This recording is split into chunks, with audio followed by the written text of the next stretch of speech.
Alam mo, darating din yung panahon na makakatagpo ka ng isang tao na magpapabago sa takbo ng buhay mo. Isang tao na magpapaligaya at magmamahal sa'yo. At isang tao na ituturing mong mundo. Naniniwala ka ba sa tadhana? Naniniwala ka ba na lahat ng nilalang sa mundong to may nakalaan na kanya-kanyang kapareha? Lahat ng tao sa mundong to nakatadhanang maging masaya. Na kahit pa lahat ng tao sa mundong to may kanya-kanyang problema na dinadala. Isang mundo na kung saan lahat ng tao may kanya-kanyang laban na gustong ipanalo. Isang laban kasama ang isang tamang tao. Isang tao na gagabay at magtuturo sa tamang direksyon na pupuntahan mo.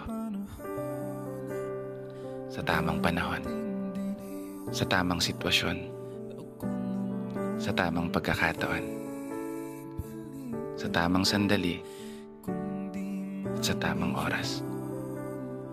Darating din ang tamang tao na makakasama mong humarap sa bawat bukas. At isang tao na kukumpleto sa buhay mo.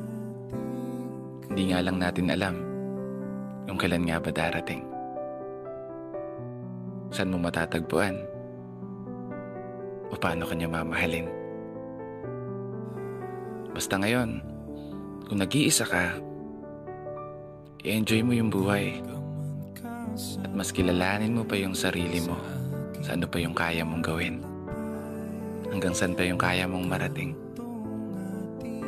Ano ba yung dapat baguhin? O ano ba yung dapat alisin?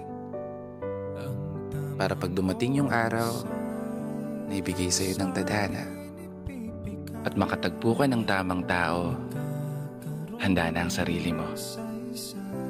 Handa ka na magmahal at handa ka ng mahalin.